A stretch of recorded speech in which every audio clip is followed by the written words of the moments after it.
If you want to get into Friedrich Nietzsche's philosophy, or any philosopher for that matter, it can be a complex thing. And this one study tip I'm going to share with you this week, I think it's going to change the way you sort of engage with these authors and these thinkers in a very profound way. I think you're really going to enjoy studying philosophy after this episode. Let's get into it. Welcome to this week's episode of the Read Well podcast. My name is Eddie Hood, and I'm your host, where I believe it's more important to read well than to be well read. So grab your favorite book, open up your notes, and let's get ready to learn something fascinating.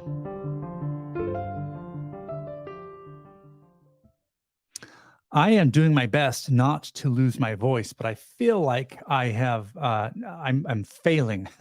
I'm recording these episodes sort of in batch for two reasons. One, I'm going to Paris with my wife in a few days, and we're going to be gone for 10 days. So I needed enough of these podcast episodes recorded so that we would be consistent, because the show comes out every Tuesday at 2:00, Tuesday at 2, on all your podcast directories and on YouTube. And also because I had surgery on Sunday, or just a week ago, and my appendix decided to try and explode, which was fun. And so now my body is just sort of in chaos. So I apologize for my voice today, but I'm here with you. The reading must go on no matter how I feel. And this is really important to me. I hope you really enjoy today's episode, because I am just so pumped about this. So let's jump right in and see if we can get you some value as you study Friedrich Nietzsche or any philosopher. But I will say, I think Friedrich's Nietzsche, I won't call him Nietzsche, his work lends itself to this study tip probably better than most philosophers, because of how he structured his essays. So as I was reading on the genealogy of morals, I was going through and I came across this really great passage that I wanted to share with you, because it's changed the way I study philosophy. I'm going to read this passage quickly, then we'll break it apart, and then we're going to get into the study tip, okay? So this is coming straight from Nietzsche, and he's recognizing, hey, like, I get my stuff's not easy to understand, and I get that there is a challenge here. But that's really the call of the wild that we care about at the Read Well community, right? We're not here to read fast. We're not here to like read 1 million books a year. We're here to read something well. You know, like the intro says, I believe it's more important to read well than to be well read. In other words, to read one passage and understand it than to say, I read 200 books this year. Look how awesome I am. Pat, pat. I'd pat myself on the back if I could reach my back, but I can't reach my back. So there you go. All right. So this is in Nietzsche's preface to the Genealogy of Morals. Now, understand this. Nietzsche had a very unique style of writing philosophy. He used something called aphorisms, which are these really short, maybe pithy is the right word to use, statement. Pithy meaning that it's short and to the point and concise, but it contains sort of like this element of truth. Right. An example that you might hear about what an aphorism is if it ain't broke, don't fix it. That's an aphorism. It's very short. You can remember it. And somewhere in that phrase, there is an element of truth that makes you go, huh, and you can think about it and go deeper and deeper and deeper. So Nietzsche loved aphorisms because he could combine a lot of knowledge into a very sort of succinct sentence or phrase. So listen to what he says about his own writing, and this will help you learn how to read him, and it will lend itself to our study technique here in a minute. I apologize if I have to clear my voice. I'm doing my best here. Okay, an aphorism properly stamped and molded has not been deciphered when it has simply been read. In other words, hey, I'm working really hard on these aphorisms. They mean a lot, and there's some complexity to them. You have not understood them if all you do is read them. If you just read the words and move on, you've completely missed the golden treasure in the aphorism. He says, rather, one has to begin its exegesis. Now, I had to look this word up. What the heck does exegesis mean? What a great word, though, and it affects the way we're going to study going forward.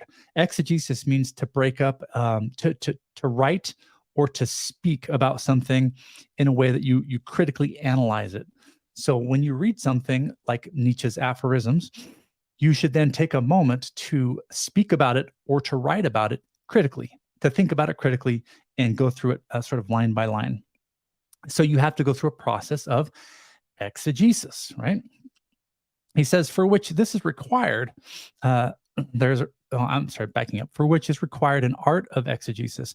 I have offered in the third essay, actually, I'm not going to read this part. Okay, it goes on and it's not really necessary. But he does say at the bottom here, to be sure, one thing is necessary above all if one is to practice reading as an art in this way, something that has been unlearned most thoroughly nowadays. In other words, he's saying, I need you to practice a little habit here when you read my work. And it's the kind of habit that most people have forgotten how to do. And geez, this was back in the mid 1800s.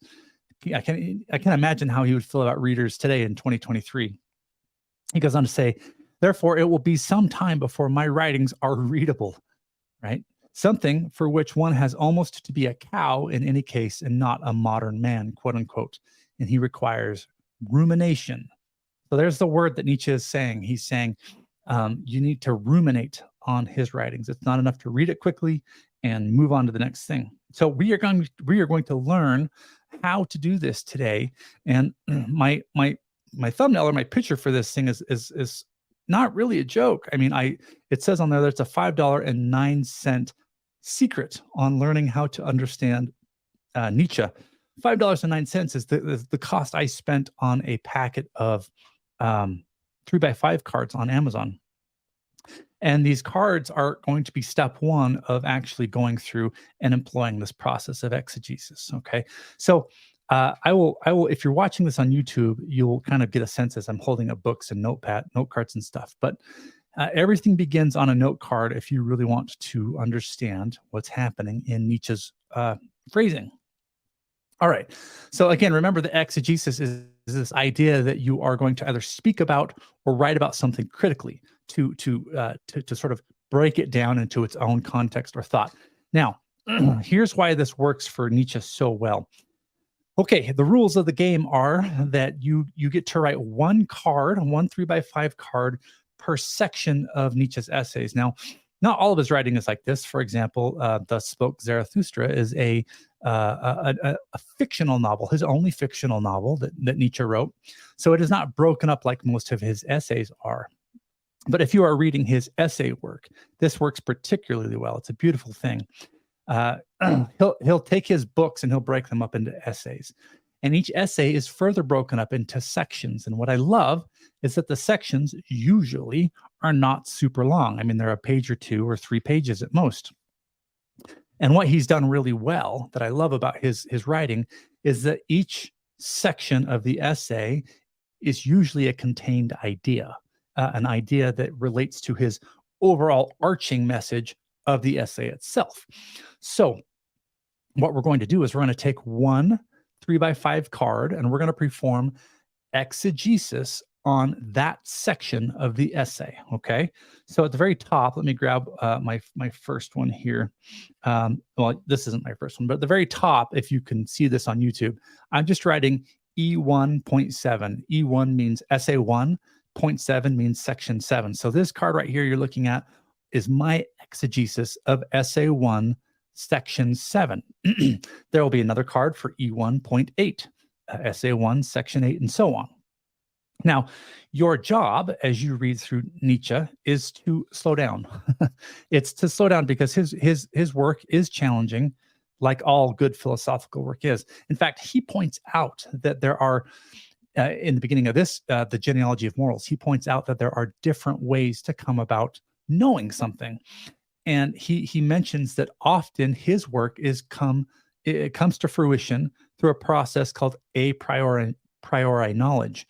A priori knowledge means that you gain knowledge of something through theoretical thinking, through logical thinking, not by seeing it happen and not by experiencing it.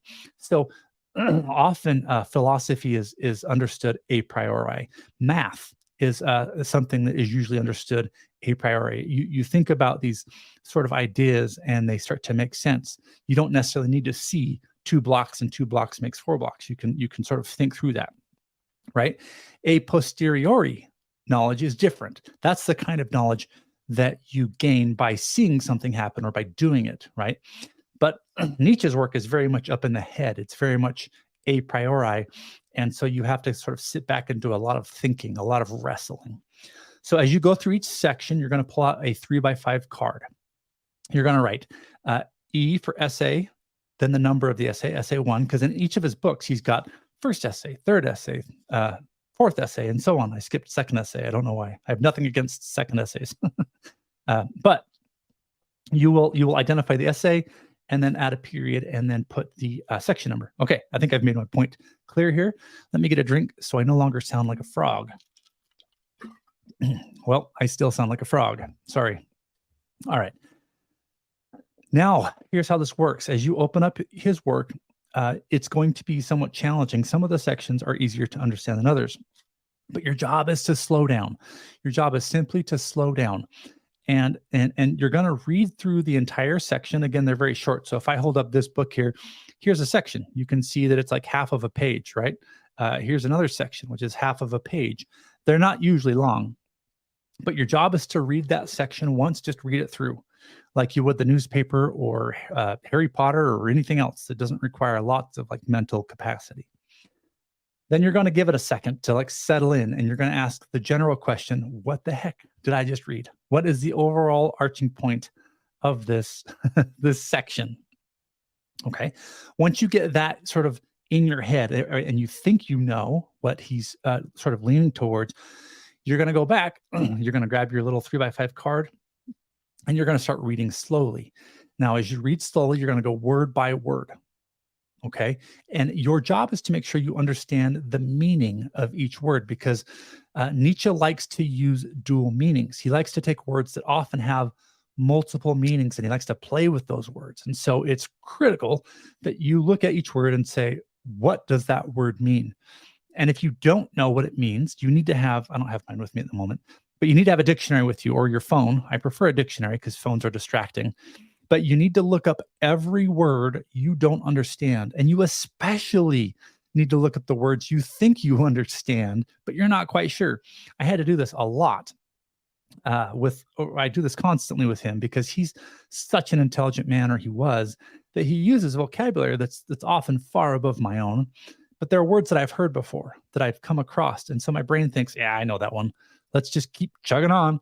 And I have to hit pause and say, actually, I need to read the definition of this because I need the exact meaning here so that I know why Nietzsche chose this word, because he was I would almost call him a poet of philosophy, because he chose his words very specifically, very for a purpose. Okay. He wasn't really sort of carte blanche with whatever he was saying.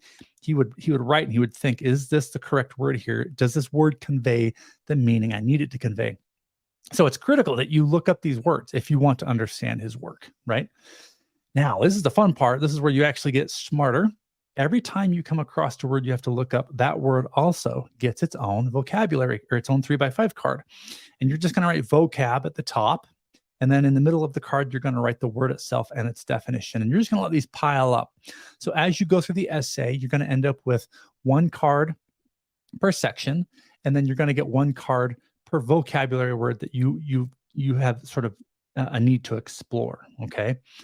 And as you walk yourself through this process, several things are going to happen.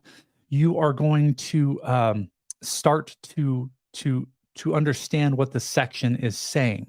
Okay.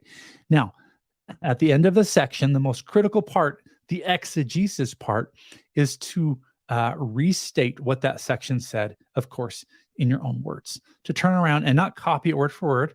Don't go to Chat GPT and say, what did this section mean? Try your best to read the words, to look up the words you don't understand, and then to write on your card what you think that section means. Now, as you do that, the very act of putting words on paper is somewhat of a commitment, right? And your brain goes, whoa, before we're going to put these words on paper, we kind of need to make sure they're right. And so you have this moment of crisis where, as a writer, you get more intelligent because you are forced to crystallize your thoughts. You see, I believe the most intelligent people in the world have first written their ideas down, because it's the process of writing ideas down that things get crystal clear and they gain their power and their momentum. For people that are never willing to write their ideas down, they're usually very distracted. They're usually very sort of all over the place. I mean, if you look at Leonardo da Vinci, the guy had thousands of notebooks or pages where he wrote everything down. Every thought worth having went on paper and he explored it. And that's why he was the Renaissance man, because he explored everything from how pigs' lungs inflated to what would feel like to crash in water, to all of the stuff, right? It went on paper if it mattered. And so that process of again, exegesis is your own mental wrestling with the text. If you do this, by the time you get done reading Nietzsche, you'll have a stack of cards. The stack of cards will represent the essay of Nietzsche. And the great thing is there will be one card per section, all of the essay written out in your own words. Now, if you're truly interested in understanding the work, after you've gone through this process, you'll have a moment where you can return to your cards. I would let them sit for a week or so, and then I would write an essay on your understanding of that essay, right? Your opinion of it, because philosophy means nothing if you don't turn around and create your own opinion of it. At least that's my idea of philosophy.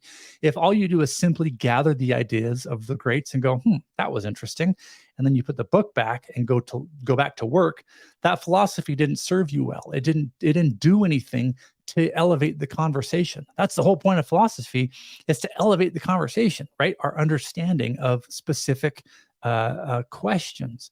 Philosophy is always looking to answer a specific question.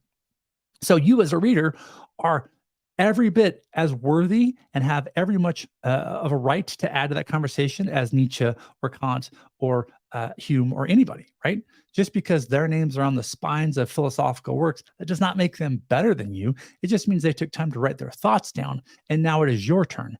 Now it is your turn to add to the conversation. So once you get done reading an essay of Nietzsche, your job is not to just collect cards because, well, that's cool. I now have a whole bunch of cards and that makes you feel smarter. This is a problem I have with personal knowledge management systems, is we just collect knowledge, right? These systems in Notion or Obsidian or wherever, we just collect and collect and collect, and we don't actually ever use. The best way to use our knowledge is to write an essay. The essay elevates the conversation, so you can sort of see where this is going.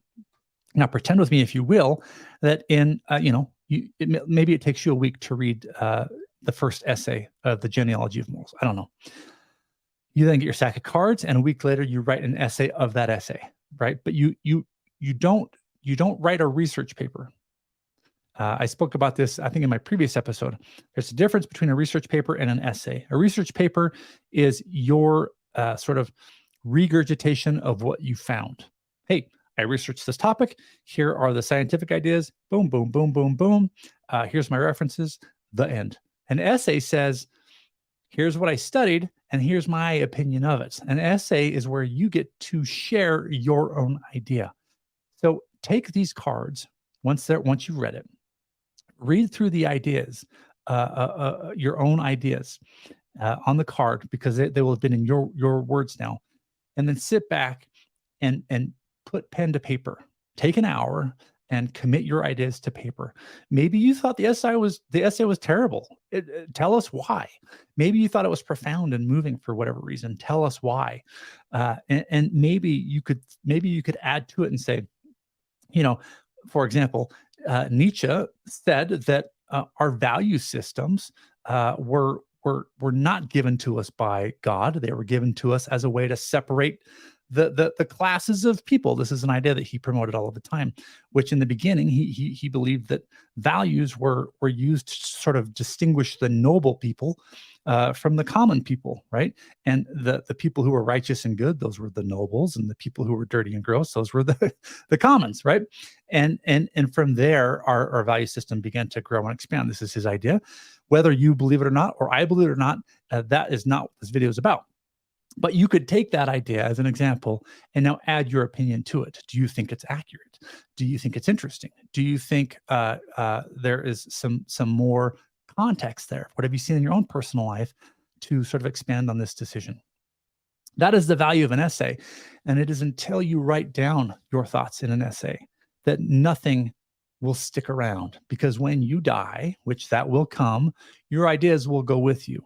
However, if you write them down as Hume or Kant or Nietzsche did, your essays will survive, and you will live through those essays. And that is the power of writing your own thoughts down. I really hope that this concept helped you today in terms of reading Nietzsche. Again, I think his format really lends itself well to this version of study, this idea of exegesis, because he wrote these kind of really clumped up sections. He was so organized about essays and sections that allows us as the reader to consume them as such. And also because he wrote in aphorisms, which is a very different form of writing philosophy than most other people seemed to pursue. Now, if this episode meant anything to you, or you found any value out of it at all, I could really use your help. I hate to beg shamelessly, but this is a new community here, and I'm working my hardest to try and grow it. So if you find any value in this, please take a moment to subscribe to the YouTube channel, and also subscribe to the podcast so that we can get this word out about what's going on. And I want to thank you for being here. If this content is sort of speaking to you, you are my kind of people.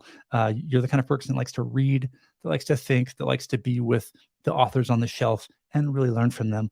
I think there's value in that. So thanks for being a part of the Read Well community. Like I promised, these episodes will come out every Tuesday at 2:00. So watch out for those, and we'll see you next time. If you'd like to take your reading to the next level, then head on over to our website at thereadwellpodcast.com. There you can get access to my weekly newsletter as well as up-to-date show information. Also, don't forget that I learned software development on the side just so that I could build a program to help us make better book notes as we read. If you're interested, go to highlightish.com. Think of highlighting a book, but add ish, I-S-H, at the end. Highlightish.com. Thanks for listening, everyone, and we'll see you on the next show.